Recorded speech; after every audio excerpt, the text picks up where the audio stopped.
जमलेल्या माझ्या तमाम मराठी बांधवांनो, भगिनींनो आणि मातांनो, सर्वप्रथम मी आपणा सर्वांना गुढीपाडव्याच्या मराठी नववर्षाच्या मी मनपूर्वक शुभेच्छा देतो.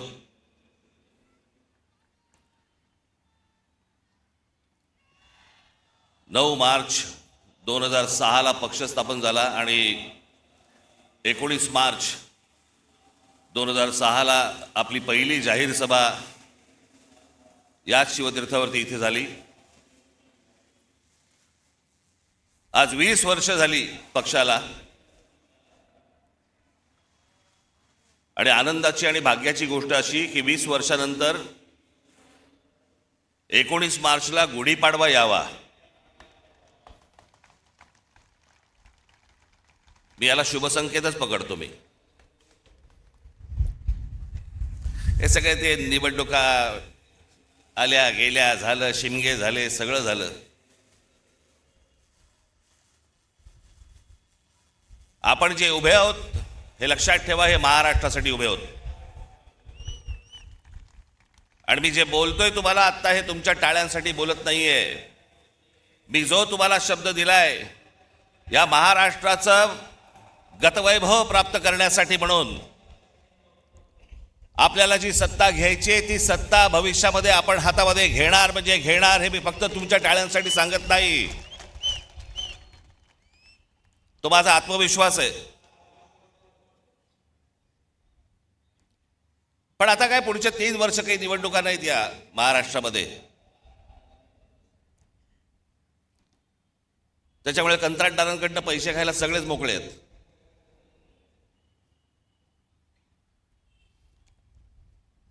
आज देशातही एक धाकधूक सुरू आहे, भीषण परिस्थिती आहे. गॅस मिळत नाही आहेत. नेहमी नॉर्मलला असणारे लोक सध्या गॅसवर आहेत.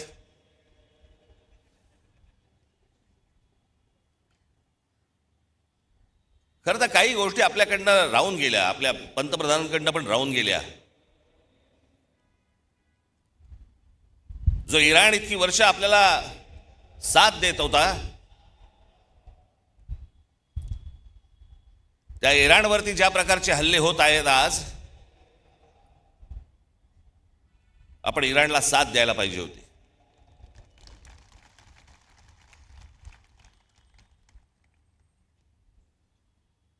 या देशामध्ये येणारं सगळं बरचसं तेल हे इराणमध्ये येतं. ते आपल्याला रुपयामध्ये देतात, देत आले. पुढचं मला माहीत नाही. पण खामेनी गेल्यानंतर देखील आपल्या देशाच्या पंतप्रधानांनी कुठचंही निषेधाचं एक स्टेटमेंटही काढलं नाही.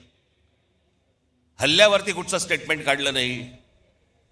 जो देश आजपर्यंत जम्मू काश्मीरच्या प्रश्नावरती देखील आपल्याला पाठिंबा देत आला, भारताला पाठिंबा देत आला, त्यांच्या मागे आपण आज अडचणीच्या काळामध्ये उभे राहिलो नाही, याचा त्रास निश्चित भविष्यात होणार आपल्याला.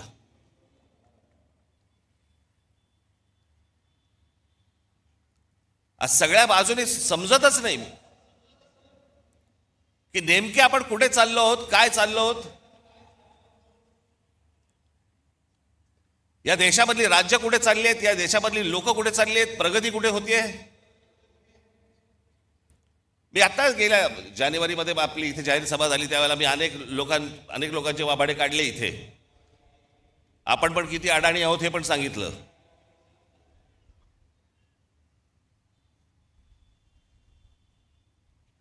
हे जे मी तुम्हाला सांगतो हे लक्षात ठेवत जाय, विसरत जाऊ नका.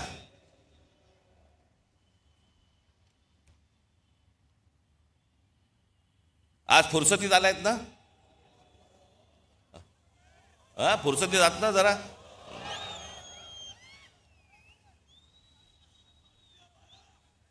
काय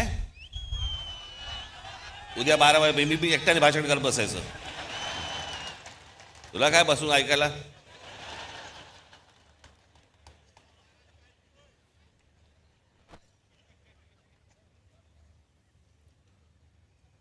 मी ज्या वेळेला राजकारणामध्ये आलो त्यावेळेला माझं पहिलं जेव्हा भाषण झालं आणि त्या पहिल्या भाषणानंतर मला जेव्हा माननीय बाळासाहेबांनी बोलवलं, एक एक वाक्य सांगितली होती त्यावेळेला, काही काही जसं स्क्रू फिट व्हावा ना तशी आतमध्ये गेली ती वाक्य. त्यावेळेला त्यांनी मला सांगितलं होतं की भाषण जेव्हा करशील तेव्हा एक गोष्ट लक्षात ठेव, काय बोललो याला महत्व नाही, आज तू येऊन त्यांना काय दिलंस याला महत्व आहे. समोरच्यांना विचार करायला काय दिलंस. आणि मी नेहमी एक भाषण करताना माझ्यावरती एक मानसिक दडपण पण असतं की मी आज काय तुम्हाला देऊ, काय सांगू, तुम्हाला नवीन काय देऊ, ज्याच्यातनं तुम्ही विचार करायला लागाल. हे सरकार विचार करायला लागेल.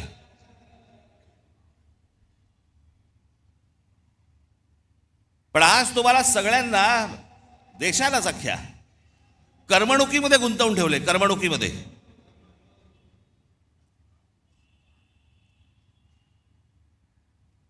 IPL चालू आहे, मग अजून कुठचे पिक्चर येत आहेत, मग ते हाऊसफुल जात आहेत, मग टेलिव्हिजनवरती. मी आज तुम्हाला सगळ्यांना एक नम्र विनंती करणार आहे, महाराष्ट्राच्या हितासाठी नम्र विनंती करणार आहे.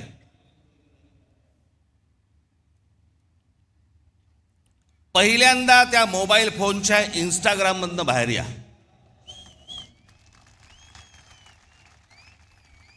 सकाळी संडास नाही, लवकर बाहेर याल. मध्यंतरी ते आमचे ते काय ते रील बाज वगैरे सगळे आले होते, मी माझ्याकडे नव्हतं ते मोबाईलवरती, ते टाकलं, ते गुंतायला होतं त्याच्यात. मी मागे म्हटलं होतं ना, ते डान्स बार बंद झाले ना त्याची लक्षणं आहेत ती. तिकडे ते बंद झालं, इथे मोबाईलवर सुरू झालं.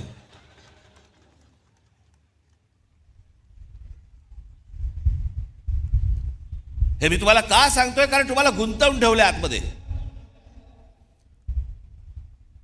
तुम्हाला ह्या सगळ्या करमणुकी आणि या सगळ्या गोष्टींमध्ये गुंतवून ठेवायचं. आणि सरकारला तुम्ही प्रश्न नाही विचारायचे, सरकारला तुम्ही प्रश्नच विचारता कामा नयेत. तुम्ही इतके अडकून आतमध्ये गेले पाहिजेत की त्या गोष्टींचा विचारही तुम्ही मनामध्ये आणता कामा नये. याच्यासाठीच हे डिझाईन आहे.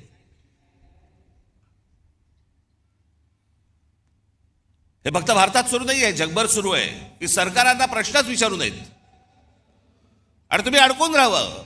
IPL मध्ये अडकावं, चित्रपटामध्ये अडकावं, टेलिव्हिजनमध्ये अडकावं, मोबाईलमध्ये अडकून राहावं. मोबाईल तर आपला एक अवयवच झालाय. आणि म्हणून आजूबाजूला आपल्याला काही बघता येत नाही, पाहता येत नाही, विचार करता येत नाही. जसे पूर्वीच्या काळामध्ये लोक जसे रस्त्यावरती येत असत, आता काही नाही, मी माझा राग व्यक्त केला मोबाईलवर, आता कशाला रस्त्यावरती येऊ. हे तुम्हाला गुंतवून टाकणं आहे. आणि मग महाराष्ट्रामधले जे प्रश्न आहेत, महाराष्ट्रातले जे सत्ताधारी आहेत, यांना प्रश्नच विचारायचे नाहीत.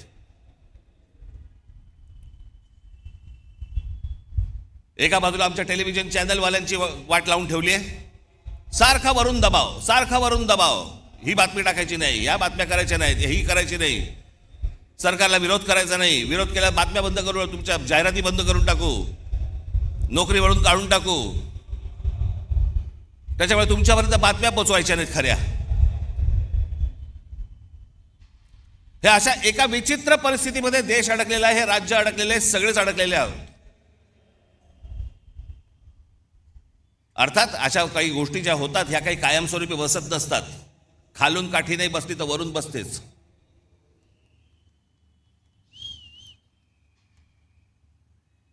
पण ह्या सतत गोष्टी मी तुम्हाला सतत का सांगतोय, ह्या डोक्यात ठेवल्या पाहिजेत तुम्ही.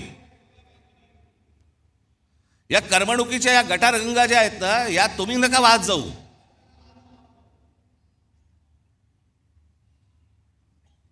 उद्या काय आपल्या आजूबाजूला निघून गेलंय ना कळणार पण नाही, थांग पत्ता पण लागणार नाही तुम्हाला, कारण आम्ही अडकले मोबाईलमध्ये.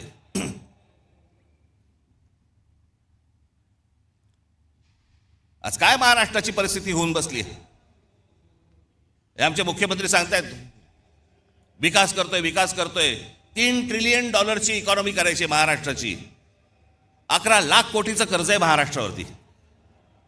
11 लाख कोटी. पृथ्वीराज चव्हाण ज्यावेळेला मुख्यमंत्री होते त्यावेळेला 2 लाख कोटीचं कर्ज होतं. त्याच्यानंतर हे 2014 ते 2026 मध्ये हे सगळं कर्ज 11 लाख कोटीवरती गेलं.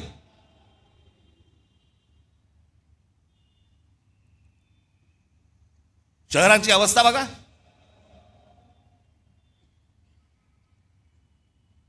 पिझ्झा मागवला तर 10 मिनिटात येतो, पण तुम्हाला 10 मिनिटात कुठे जाता येत नाही. सगळीकडे ट्रॅफिक जॅम, फुटपाथ भरलेले.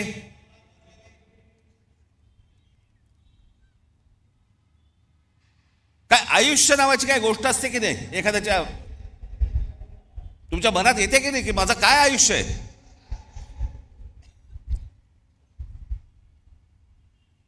आज हे ब्रिटिशांच्या काळामध्ये त्यावेळेला हे मैदान उभं राहिलं म्हणून आज हे मैदान आहे. नाही तर अशी मैदानं कुठे आहेत मला जरा सांगा. जी मैदानं उभी राहिली आहेत ते त्या काळात उभी राहिलेली आहेत.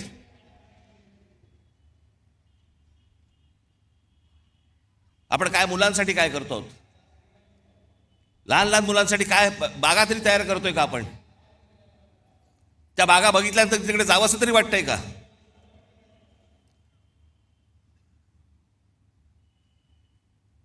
आज शहराची आज संपूर्णपणे शहर अख्खी कोलमडून पडलेली आहेत.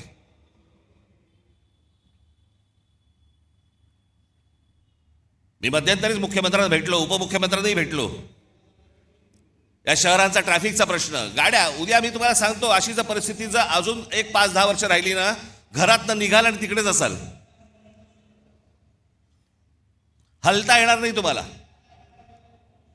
सगळंच गमावून बसतोय आपण, सगळं आपल्या हातातनं गमावून बसतोय.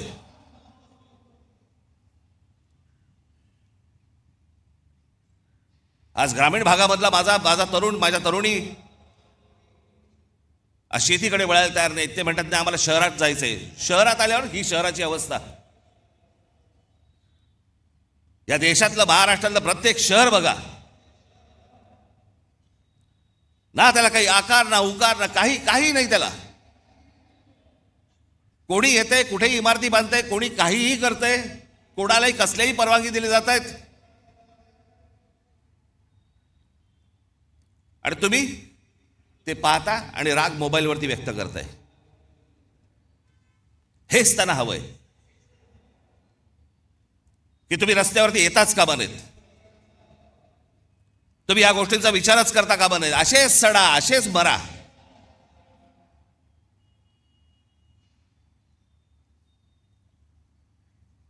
तीन वेळा आजपर्यंत कर्जमाफी झाली शेतकऱ्यांची, 3 वेळा. पण या देशामध्ये सर्वाधिक शेतकरी आत्महत्येचा आकडा महाराष्ट्रात आहे. दररोज आत्महत्या होत आहेत, रोज शेतकरी आत्महत्या करतायत. कोणाला काही पडलेलं नाहीये.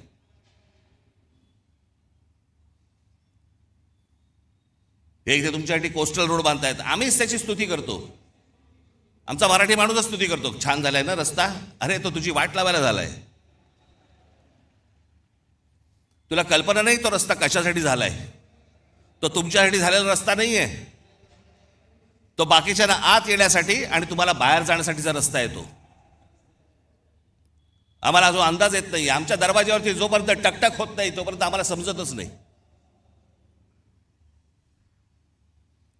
आज सगळ्या शहरांमधल्या सगळ्या जमिनी चालल्या आहेत. हे अडाणी सारखे उद्योगपती सगळे घेत बसले. सरकार न बघता सह्या करतंय. हा सगळा पाडा मी मागच्या वेळेला वाचला होता. त्याच्यात आपण महाराष्ट्र म्हणून आपलं महाराष्ट्राचं स्वतःचं अस्तित्व गमावून बसतोय. आपली महाराष्ट्राची ओळख गमावून बसतोय. आपली भाषा गमावून बसतोय. मी मागे पण सांगितलं होतं ना, एकदा ती गोष्ट हातातनं गेली की परत येणार नाही. भाषा संपली म्हणून अनेक देश संपलेले आहेत या जगामध्ये. तुम्हाला जग ज्याला म्हणतं की तुम्ही कोण आहात, मराठी माणूस आहात. मराठी माणूस आहात म्हणजे कोण आहात? मराठी भाषा बोलणारे आहात म्हणून तुम्ही मराठी माणूस आहात.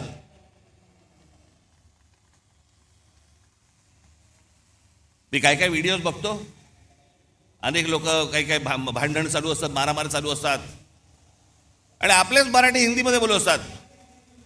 हिंदी मत बोल ना, हिंदी मत. अरे मग तू काय करतोय? जा दक्षिणेकडे बघा, तामिळनाडू बघा, आंध्र प्रदेश बघा, केरला बघा, लांब कशाला गुजरात बघा. प्रत्येक राज्य आपलं अस्तित्व टिकवू नये, प्रत्येक राज्य आपली भाषा टिकवू नये. आमच्याकडचे आमदार खासदार काही नाही, दुसरं काही नाही, कंत्राटदार, पैसे, रोज एवढंच सुरू आहे फक्त. महाराष्ट्र विकायला काढलाय.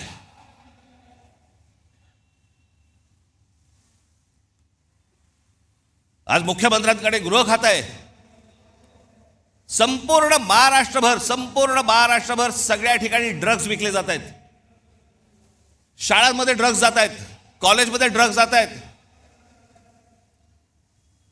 तरुण तरुणी सगळे व्यसनाधीन होत आहेत ड्रग्सच्या आहारी लागून. काय करणार आहोत काय महाराष्ट्राचा? पण ग्रामीण भागामध्ये प्रगती होत नाही. ग्रामीण भागातली माझी मुलं मुली आज इथे शहरामध्ये येतात, शहरात बकाला पडलेली आहेत, शहरामध्ये ड्रग्ज मिळत आहेत, लहान लहान मुली आणि लहान लहान मुलं पळवली जात आहेत. माझ्याकडे तर एक आकडा आहे,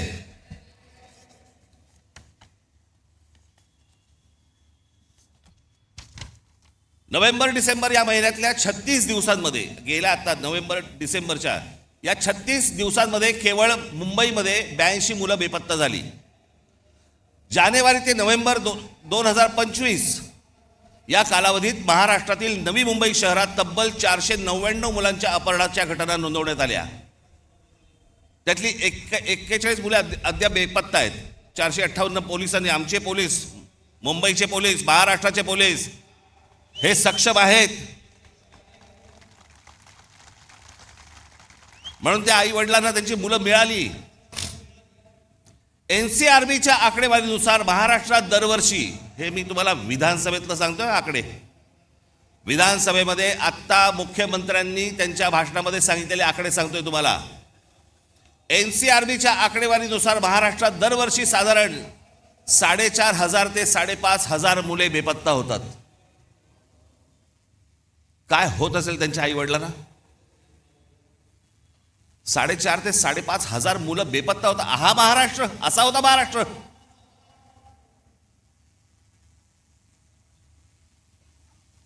दोन 2022 मध्ये 5,398 आणि 2023 मध्ये 4,619 प्रकरणे नोंदवली गेली.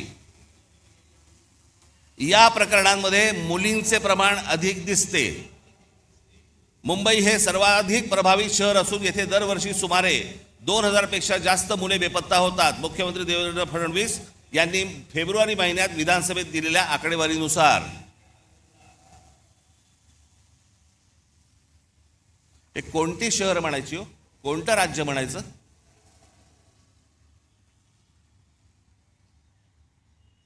तुमच्या भाषेची हमी नाही, तुमची हमी नाही, तुमच्या पोराबाळांची हमी नाही, कशाचीही हमी नाही. अशी कुठचीही हमी नसलेलं हे या राज्यामध्ये तुम्ही राहताय आणि म्हणायचं आम्ही शिवरायांच्या राज्यात राहतो.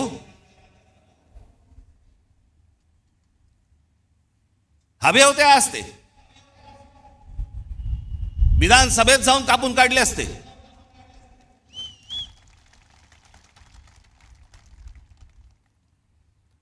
पण आम्हाला माहितीच नाही. राज ठाकरे जेव्हा सांगणार आकडे त्यावेळेला आम्हाला कळणार, कारण आम्ही कशात गुंतलोय? आम्ही इंस्टाग्राममध्ये गुंतलोय.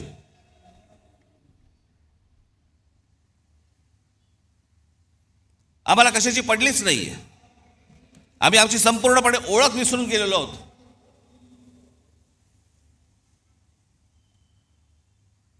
मी आज एक मुद्दामून एक गोष्ट तुमच्यासाठी आणलेली आहे.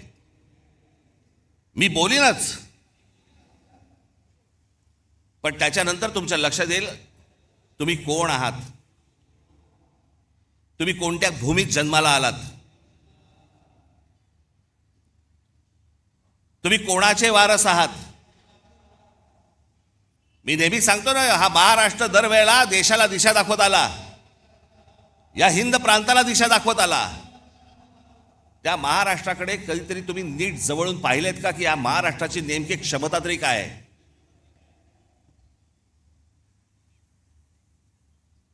हजारो माणसं आहेत.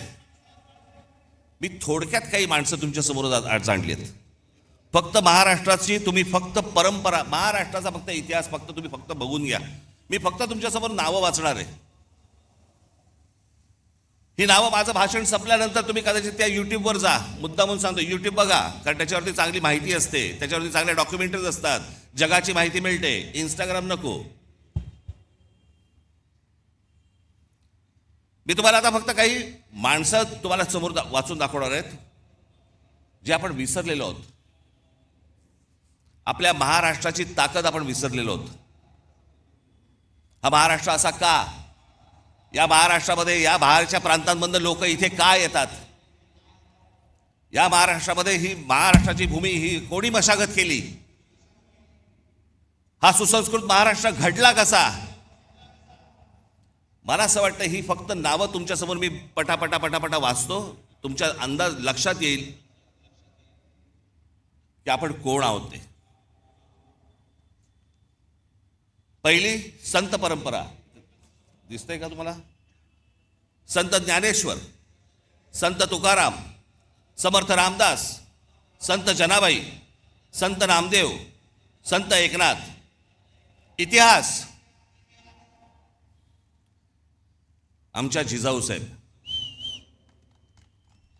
या देशामधली पहिली बंडखोर स्त्री, पहिली बंडखोर स्त्री, ज्या स्त्रीने, ज्या आईने स्वतःच्या वडिलांना विचारलं होतं की दुसऱ्यांकडे कशाला चाकरी करता. स्वतःच्या नवऱ्याला विचारलं, स्वतःचं राज्य निर्माण करा, दुसऱ्याकडे कशाला जाता. आणि मग एक सूर्य जन्माला दिला. आणि स्वराज्य काय असतं हे त्या मातेने त्या पुत्राकडनं घडवून घेतलं. ती बंडखोर स्त्री या महाराष्ट्रात जन्माला आली. छत्रपती शिवाजी महाराज. दुसऱ्यांचं नाही, माझं स्वतःचं राज्य पाहिजे, तो स्वराज्य हा शब्द त्यांनी दिला.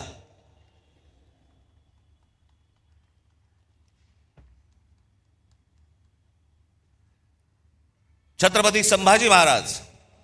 छत्रपती शिवरायांच्या मृत्यूनंतर स्वराज्य टिकवण्यासाठी आणि वाढवण्यासाठी अंतर्गत कलहाशी आणि शत्रूशी समर्थपणे आणि प्राणपणाने लढणारे धर्मवीर महाराष्ट्र.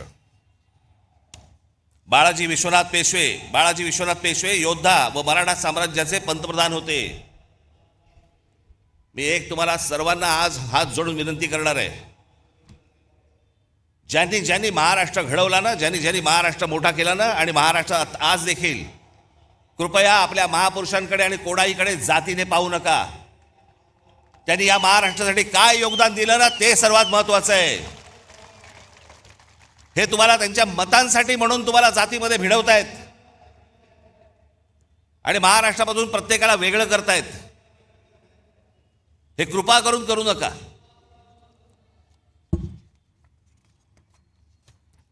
पहिले बाजीराव पेशवे छत्रपती शिवाजी महाराजांनंतर मराठी मुलखात तेवढाच आत्मविश्वास आणि स्वराज्यनिष्ठा निर्माण करणारे आणि मराठी साम्राज्याचा विस्तार करणारे. अहिल्याबाई होळकर, मराठा साम्राज्य. शिंदे, होळकर, नागपूरचे भोसले साम्राज्य, मराठा साम्राज्य संपूर्ण हिंद प्रांतावरती वचक ठेवला. गायकवाड हे गुजरातमध्ये. या राज्याच्या जडणघडणीत गायकवाड घराण्याचा मोठा वाटा. Bank of Baroda, Baroda university आणि गुजरातमध्ये अनेक रेल्वे मार्ग त्यांनी सुरू केले. तात्या टोपे. झाशीची राणी लक्ष्मीबाई. आता ह्या 18व्या शतकातील मराठी नावं ज्यांनी मुंबईला आकार दिला. जगन्नाथ शंकर शेठ. तुम्हाला भाऊचा धक्का माहिती आहे ना? भाऊ लक्ष्मण अजिंक्य एक मराठी माणूस होता, कंत्राटदार होता, त्यांनी भाऊचा धक्का बांधला. सीताराम खंडेराव वैद्य, नाव पण माहिती नसेल तुम्हाला. सीताराम खंडेराव वैद्य म्हणजे कोण? हे जे टाटांचं ताजमहाल हॉटेल उभं आहे ना, या ताजमहाल हॉटेलचे आर्किटेक्ट.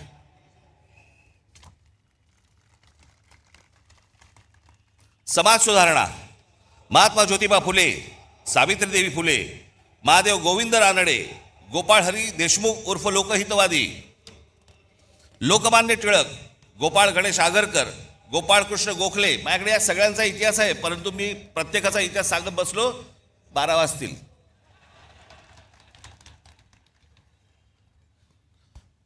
गोपाळकृष्ण गोखले, शाहू महाराज, भारतरत्न डॉक्टर बाबासाहेब आंबेडकर, क्रांतिसिंह नाना पाटील, स्वातंत्र्यवीर विनायक दामोदर सावरकर, महर्षी विठ्ठल रामजी शिंदे, संत गाडगेबाबा, भारतरत्न महर्षी धोंडो केशव, म्हणजे ज्यांनी महिलांचं शिक्षण, त्यांचे हक्क, विधवांना परत पुनर्विवाह करण्यासाठी म्हणून ज्यांनी काम केलं ते हे महर्षी धोंडो केशव कर्वे.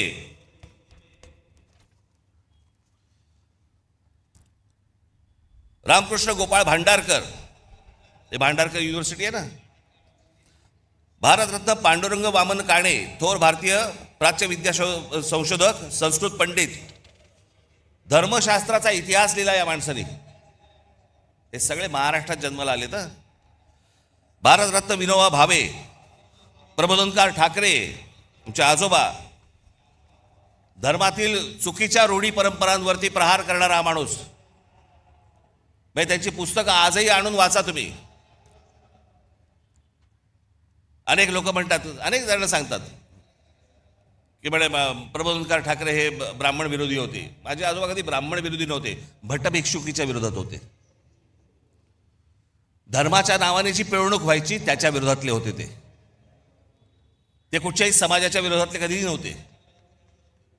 पण वाचनामधनं आपल्याला जेवढं हवंय तेवढंच काढून घ्यायचं. त्याच्यामुळे ह्या सगळ्या लोकांकडे पाहताना तुम्ही तुमचे तर्क लावू नका किंवा तुमच्या डोक्यात भरवलेले तर्क लावू नका. स्वतः वाचा, स्वतः पहा. कर्मवीर भाऊराव पाटील, पंडिता रमाबाई, आनंदीबाई जोशी ज्या पहिल्या डॉक्टर झाल्या, ताराबाई मोडक, पंजाबराव देशमुख, भारताचे पहिले कृषी मंत्री, चिंतामणराव देशमुख, ICS मध्ये पहिला क्रमांक मिळवलेले पहिले भारतीय आणि रिझर्व्ह बँकेचे पहिले गव्हर्नर, शाहीर अण्णा भाऊसाठे, शाहीर अमर शेख,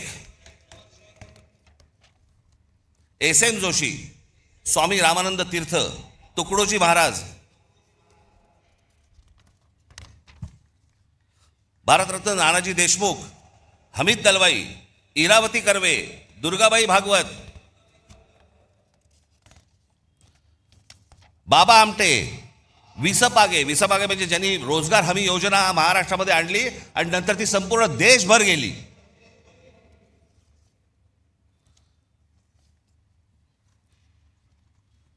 अनेक नेते होऊन गेले महाराष्ट्रामध्ये, पण एक माणूस, असा माणूस महाराष्ट्रात कशाला देशात नाही झाला, ते म्हणजे माननीय बाळासाहेब ठाकरे.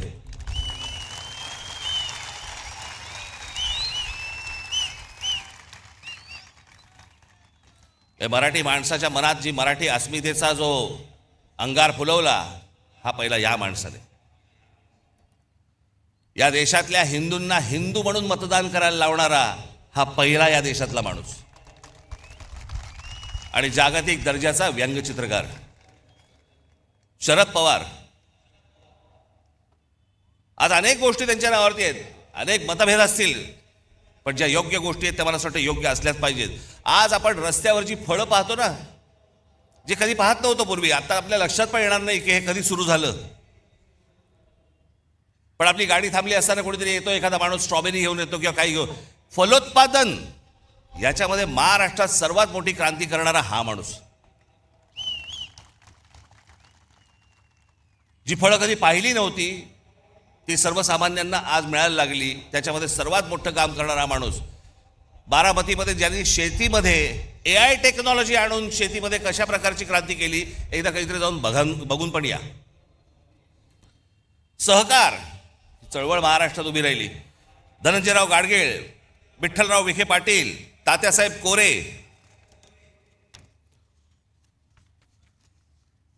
आता महाराष्ट्राच्या देशाला राजकारणातला आकार देणारे भारतीय काँग्रेस, जो काँग्रेस पक्ष आपण म्हणतो, त्या पक्षाची स्थापना महाराष्ट्रात झाली. RSS, या RSSचे 6 सरसंघचालक झाले. या 6 संघचालकांमध्ये 4 मराठी झाले आजपर्यंत, आणि निर्माण करणारा देखील मराठीच. हेडगेवार, श्रीपाद अमृत डांगे ज्यांनी कम्युनिस्ट चळवळ मोठी केली महाराष्ट्र, शेतकरी कामगार पक्षाची स्थापना झाली 1946 साली, स्वातंत्र्याच्या 1 वर्ष अगोदर. कळलं का? ती केली शंकरराव मोरेने आणि केशवराव झेडे आणि नाना पाटील यांनी. तुम्हाला आश्चर्य वाटेल, कांशीराम यांचे आज तुमचा तो कुठचा पक्ष, बहुजन समाज पार्टी. पण ही बहुजन समाज पार्टी नंतर झाली. पहिली जी संघटना स्थापन केली बामसेफ, ती या महाराष्ट्रातल्या पुण्यामध्ये खडकीमध्ये तरी स्थापन केलेली आहे बामसेफ. या सगळ्या गोष्टींची मुळं जर तुम्ही बघितली तर ही सगळी महाराष्ट्र आहेत.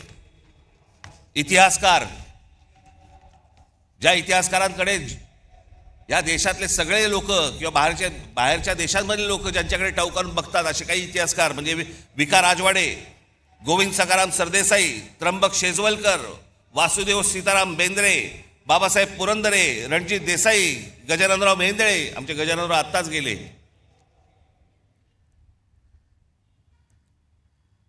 अनेकदा त्यांच्या भेटी व्हायच्या गजाननरावांच्या. काही विचारलं की ते एकच गोष्ट सांगायचे, एवढं आहे, बाकी इतिहासाच्या पानात कुठेही नाही. जेवढं खरं आहे तेवढा इतिहास ते सांगायचे. ह्या सगळ्यांची जरा एकदा कधीतरी बघा. नुसत्याच मिरवणुका काढून, गुलाल उधळून, झेंडे उधळून काही होणार नाही आपलं. शिवाजी महाराजांचा जय जयकार, बाबासाहेब आंबेडकरांचा जय जयकार, आमच्या ज्योतिराव फुलेंचा जय जयकार. आपण काय झालंय, महाराष्ट्र प्रतिमांमध्ये अडकलाय. महाराष्ट्र ज्या दिवशी यांच्या प्रतिभेमध्ये अडकेल ना, त्या दिवशी परत आपल्याला गतवैभव प्राप्त होईल. नुसते आमच्याकडे प्रतिमा आहेत, प्रतिमांचं पूजन करतोय आम्ही. सायन्स, डॉक्टर वसंत गोवारीकर.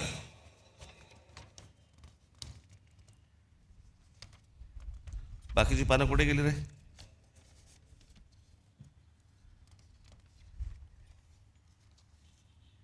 त्याची पानं नाही आहेत, बाकीची तिकडे आहेत का?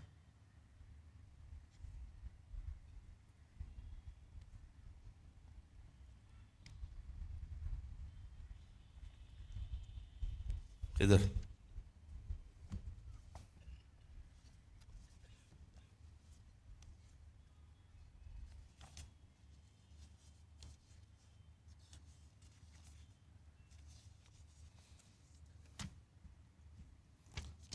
सायन्स अँड टेक्नॉलॉजी, वसंत गोवारीकर, जयंत नारळीकर, रघुनाथ माशेलकर, विजय भटकर.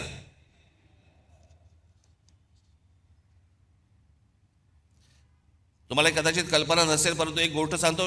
शिवकर बापूजी तळपदे नावाचे जे गृहस्थ झाले, त्यांनी राईट्स बंधू म्हणजे ज्यांनी विमान उडवली ना, त्याच्याही 8 वर्ष आधी 1895 मध्ये मुंबईच्या गिरगाव चौपाटीवरती मरुत्सका नावाचे मानवविरहित विमान यशस्वीरित्या उडवले. हे घडवणारे महाराष्ट्रात. पत्रकार बाळशास्त्री जांभेकर, नारायण दीनानाथ वेलकर.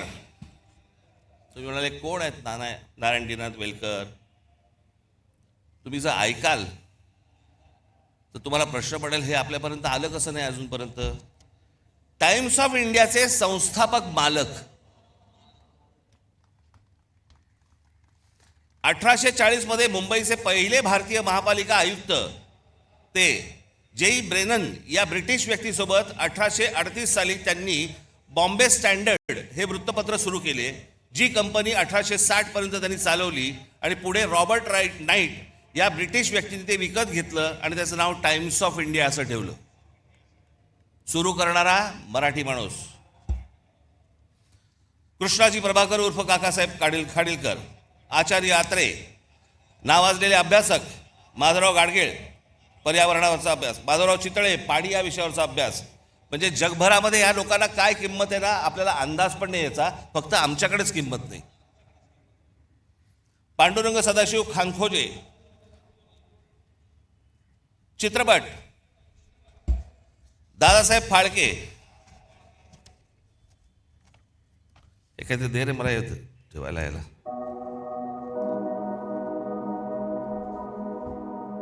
Dadasaheb Phalke, Baburao painter, V Shantaram. त्याच्यानंतर आपल्याकडच्या चित्रपट क्षेत्रातील काही मीनाक्षी शिरोडकर, शोभना समर्थ, माधुरी दीक्षित, सुलोचना.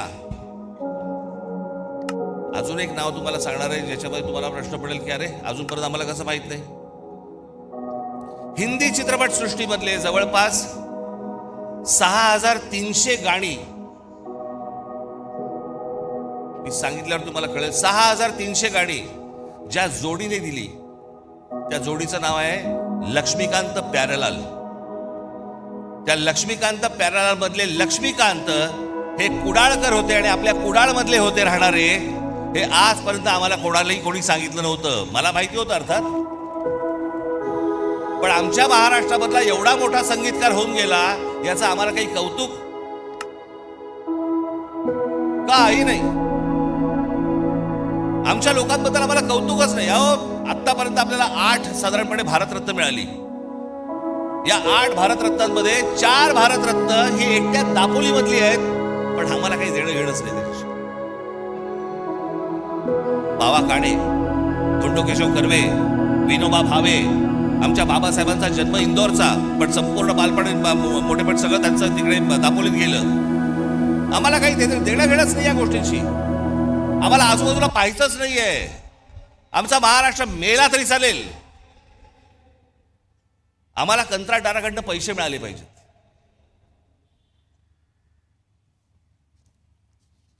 सी रामचंद्र, या महाराष्ट्राचा सगळ्यात मोठा सुपरस्टार दादा कोंडके, ज्यांनी छाप पाडली, या देशावरती छाप पाडली. निळू फुले, नाना पाटेकर, अमोल पालेकर, अशोक सराफ, आशुतोष गोवारीकर, गायक भारतरत्न पंडित भीमसेन जोशी, लता मंगेशकर, आशा भोसले, कुमार गंधर्व, किशोरी आमोणकर, जितेंद्र अभिषेक, चित्रकार दीनानाथ दलाल, वासुदेव गायतोंडे, माधव सातवळेकर. मी एकेकावरती, या एकेका माणसावरती मी एक तास बोलू शकतो. P.A. धोंड, आचरेकर, सडवेलकर, S.M. पंडित, तुमच्यापैकी बरेच जण हे त्या तामिळनाडूला आपल्या स्वामी विवेकानंदांचं जिथे पुतळा आहे ना, तिथे काही जण गेला असाल. मी गेलो होतो. पुतळा पाहिल्यानंतर मी असा उलटा मागे फिरलो. मागे वळलो तर तिथे 2 पेंटिंग्स होती. एक परमहंसांचं होतं आणि एक त्यांच्या पत्नीचं होतं. पण मी जवळ जाऊन पाहिलं तर ते S.M. पंडितांचं पेंटिंग होतं. दोन्ही पेंटिंग S.M. पंडितांची होती. या इथे बाजूच्या गल्लीत राहायची. इथे आम्हाला काही देणं घेणं नाही. आम्हाला कलेशी देणं घेणं नाही, संगीताशी नाही, साहित्याशी नाही, कशाशी नाही. फक्त आमच्याकडे झालंय जयंत्या आल्या, पुण्यतिथ्या आल्या की आम्ही फक्त मिरवणुका काढून ढोल वाढवायला सुरुवात आमच्याकडे. पण आमच्याकडे काय पेरून ठेवलंय, काय होऊन गेलंय याचा आम्हाला अंदाजच नाही. शिल्पकार सदाशिव साठे म्हणजे गेटवे ऑफ इंडियाचा जो पुतळा आहे तो शिल्पकार साठेंनी उभा केला आहे.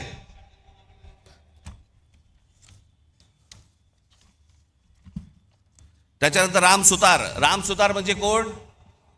ज्यांनी एक मोठा पुतळा बांधला. तो पुतळा चीनमध्ये गेला आणि चीनमध्ये जाऊन त्याचा एक भव्य मोठा पुतळा बांधला गेला. तो सरदार वल्लभभाई पटेलांचा, जो आता गुजरातमध्ये आहे, तो आमच्या राम सुतारांनी उभा केला. आम्हाला काही देणं घेणं नाही. उद्योग शंतनुराव किर्लोस्कर, आबासाहेब गरवारे, रघुनाथराव चितळे, बीजी शिर्के म्हणजे या इमारतींना ज्या विटा वापरल्या जातात ना, सिपोरेक्षा, ते बनवणारे बीजी शिर्के, दाजी काका गाडगीळ, काल निर्णयचे जयंतराव साळगावकर, केसरी पाटील, राजा पाटील, ज्यांनी मराठी माणसाला जग दाखवलं. H.S. केळकर, आम्हाला माहित नाही, फक्त आम्हाला कॉलेज माहिती आहे ठाण्याचं. S.H. केळकर हे परफ्युमरीज म्हणजे अत्तराच्या व्यवसायातले जुने माणसं. या केळकरांकडचा जो अर्क आहे ना, तो परदेशातले बरेचशा मोठे जी काही तुम्ही आता परफ्यूम जे वापरता ना, त्याचा जो अर्क आहे हा S.H. केळकरांकडनं जातो महाराष्ट्रातनं.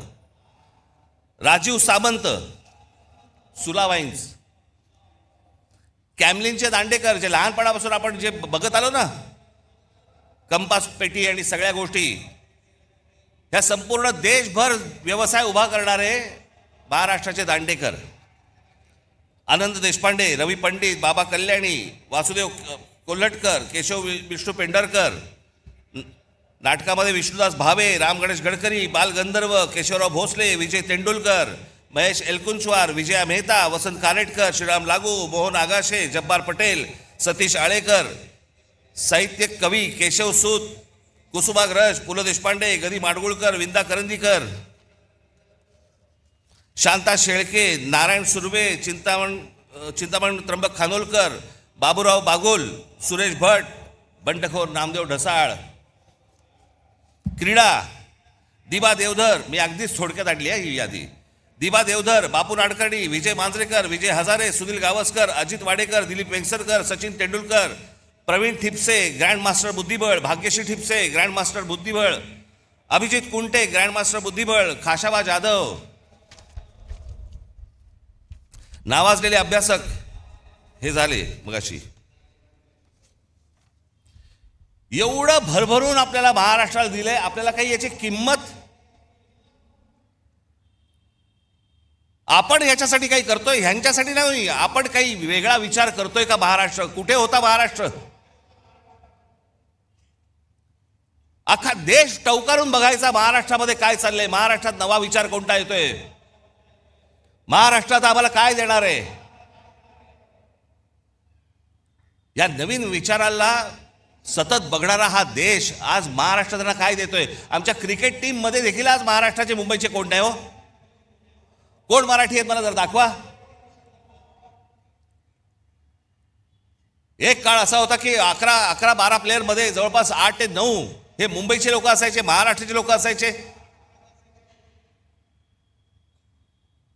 कुठे कमी पडतोय आम्ही? आम्ही विचारच करत नाही आहोत. आम्हाला महाराष्ट्र कसा घडवायचा आहे याचा आमचा विचारच संपलेला आहे. आमच्यावरती सरकार येत आहेत आणि लादतायत, वाटेल त्या गोष्टी रोज येत आहेत, नवीन कायदे करतायत, नवीन नियम करतायत. आम्हाला लक्ष द्यायला वेळ नाही. आम्ही गुंतलोय करमणुकीमध्ये.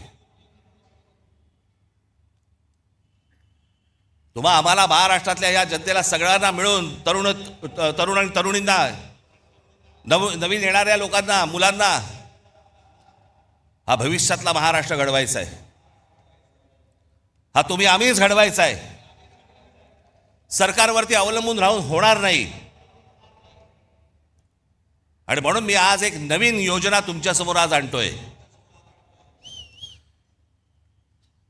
2006 साली याच व्यासपीठावरती इथे उभं राहून मी म्हटलं होतं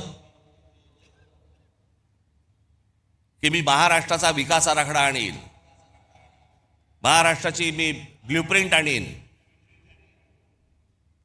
मग एका पत्रकार परिषदेत मला एका पत्रकाराने विचारलं ती तुमची ब्ल्यू फिल्म कधी येणार आहे?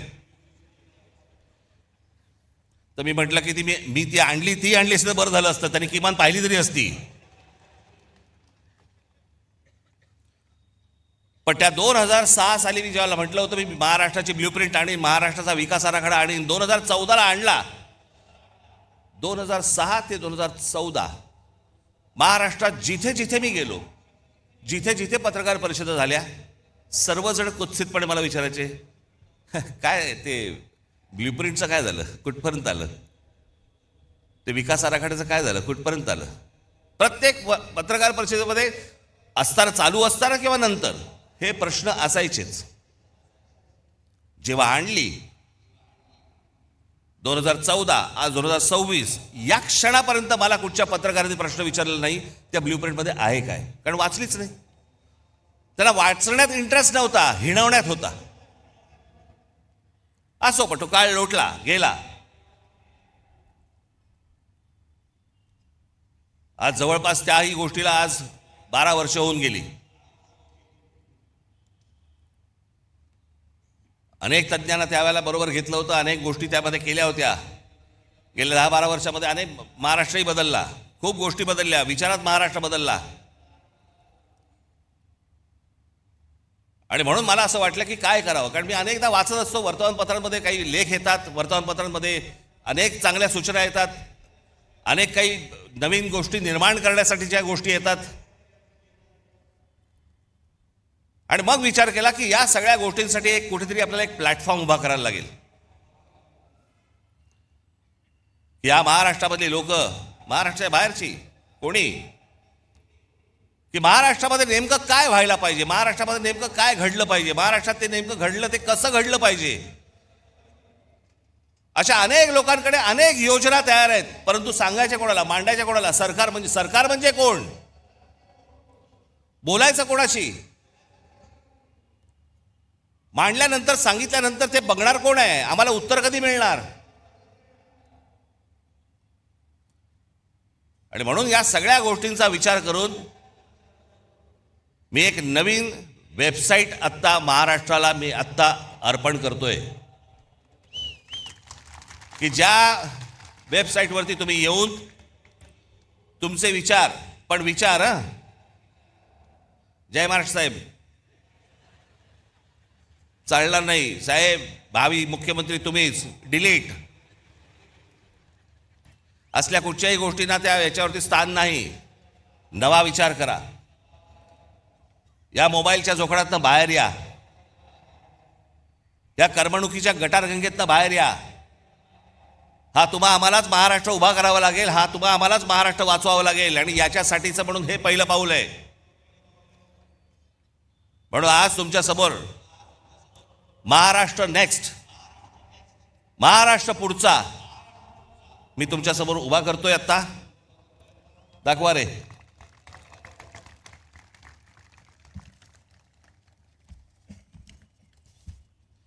याच्यामध्ये हे सुरू झाल्यावरती तुम्हाला ऑप्शन्स आहेत, मराठी आणि इंग्रजी. त्याच्यामध्ये तुम्ही मराठीमध्ये गेलात की त्याच्या बाजूला एक ऑडिओ फिल्म आहे, ही वेबसाईट कशी वापरायची. त्याच्यामध्ये आपल्या कल्पना नोंदवण्यासाठी म्हणून मी काही खाली विषय दिलेले आहेत, 27 विषय आहेत. ते 27 विषय फक्त मी तुम्हाला वाचून दाखवतो, ज्याच्यामध्ये ज्या ज्या आपल्या स्वतःच्या कल्पना असतील, ज्या काही नवीन आपल्याला निर्माण करायचं असेल, ते तुम्ही मांडू शकता. आपण म्हणजे आम्ही तुमच्यामधले आणि सरकारमधले फक्त वाहक असू, आणि सरकारकडनं ही गोष्ट कशी करून घ्यायची जर ती योग्य असेल, कारण हे पहिलं जाणार हे तज्ज्ञांकडे, त्या तज्ज्ञांच्या कमिटीकडनं ज्यावेळेला ते मंजूर होणार त्याच्यानंतर हे सरकारकडे जाणार. त्याच्यामुळे ही 27 तुम्हाला इथे गोष्टी दिलेल्या आहेत. त्याच्यामध्ये शेती, रस्ते आणि पायाभूत सुविधा विकास, आरोग्य सेवा व सार्वजनिक आरोग्य व्यवस्था, जमीन, पायाभूत सुविधा, औद्योगिक वसाहती, व्यवसाय सुलभता, प्रादेशिक औद्योगिक संतुलन व सर्वसमावेशक, शालेय उच्च व तंत्र शिक्षण सुधारणा, आदिवासी विकास, सर्वसमावेशक आणि सशक्त महिला व बाल, रोजगार व रोजगार निर्मिती, आपत्ती व्यवस्थापन आणि आपत्तीपूर्व तयारी, क्षेत्रनिहाय औद्योगिक धोरण, गुंतवणूक प्रोत्साहन व थेट विदेशी गुंतवणूक, स्टार्टअप्स आणि भविष्यवेधी उद्योग, ग्रामीण अर्थव्यवस्था आणि ग्रामीण उद्योग विकास, शहरांचा शाश्वत विकास, क्रीडा व युवा विकास, मराठी भाषा संस्कृती ज्ञान परंपरेचा विकास, पारंपरिक आणि अपारंपरिक ऊर्जा, हवामान बदल, पर्यावरण आणि प्रदूषण, सूक्ष्म लघु व मध्यम उद्योग आणि विकास, औद्योगिक कायदे सुधारणा, शाश्वत हरित व पर्यावरणपूरक औद्योगिक विकास, सिंचन, जलव्यवस्थापन व जलसुरक्षा, समृद्ध, स्वावलंबी आणि शाश्वत ग्रामविकास, पर्यटन विकास, कायदा आणि सुव्यवस्था. याच्यामध्ये तुम्ही आतमध्ये गेल्यानंतर आपली कल्पना इथे पुढे नोंदवायची तुम्हाला येईल. त्या प्रत्येक गोष्टीमध्ये 27 गोष्टीमध्ये त्याच्या उपशाखा आहेत. समजा तुम्ही रोजगार आणि रोजगार व रोजगार निर्मिती हा जर विषय घेतला तर त्याच्यामध्ये रोजगार विमुख, कौशल्य प्रशिक्षण, उद्योजकता वगैरे वगैरे असे बरेच विषय त्याच्यामध्ये आहेत. ते झाल्यानंतर पुढे जेव्हा तुम्ही जाल त्याच्यानंतर तुम्ही तुमची कल्पना त्याच्यावरती नोंदवायची, आणि त्याच्या खाली गरज असल्यास तुम्हाला काही फाईल अपडेट करायची असेल, फोटो टाकायचा असेल त्याच्याबरोबर तुमच्या म्हणण्याला, तोही तुम्ही टाकू शकता.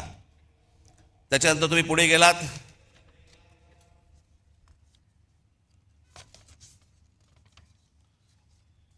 ती फाईल तुम्ही सबमिट केलीत की त्याच्यानंतर तुम्हाला मोबाईल नंबर येईल तुमचा, तो टाकायचा आहे. मोबाईल नंबर आल्यानंतर तुम्हाला एक OTP येईल तुमच्या मोबाईलवरती, तो भरायचा आहे. तो भरला की तुमचं संपूर्ण नाव, पत्ता आणि सर्व माहिती याच्यावरती द्यायची आहे. एक तुम्हाला सांगतो सर्वांना, आज तुम्ही इथे आहात, जे ऐकत आहात ते ऐकत आहात, टेलिव्हिजनवरती जे ऐकत असतील बघत असतील त्यांनाही माझं सांगणं आहे, तुम्ही सांगेपर्यंत तुमचं नाव आणि पत्ता आणि मोबाईल नंबर हा सरकारला दिला जाणार नाही.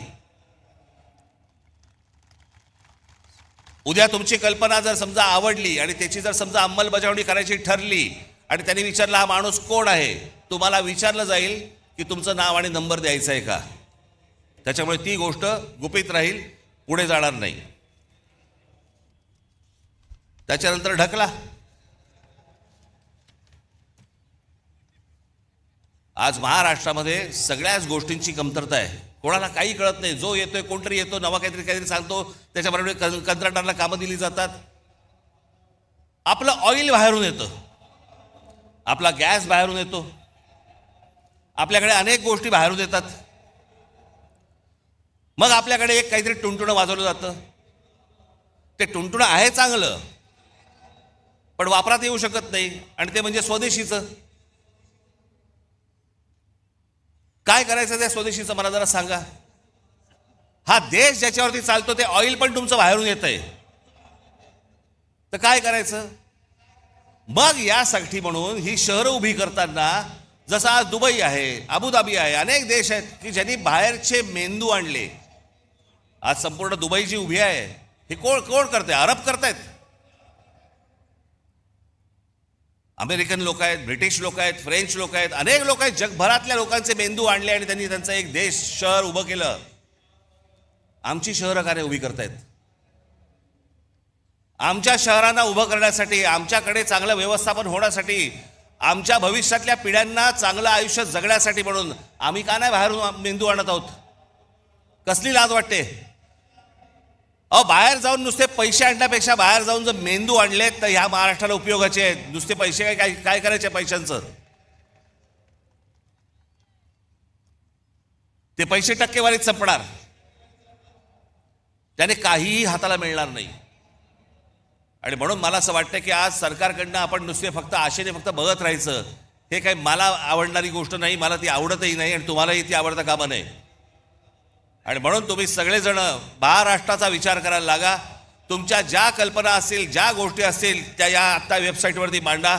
या महाराष्ट्राला आकार देण्याचा एक उत्तम कार्य हे आपल्या हातून घडो, जेणेकरून या महाराष्ट्रासाठी ज्यांनी खस्ता खाल्लेल्या आहेत त्यांनाही वरती आनंद मिळेल की माझी सर्व लोक महाराष्ट्राची, हे महाराष्ट्र वाचवतायत, जगवतायत. याच्यासाठी सगळेजण तुम्ही कामाला लागावं अशी एक आशा अपेक्षा बाळगतो आणि आज आपण सर्वांची मी रजा घेतो. धन्यवाद. जय हिंद, जय महाराष्ट्र.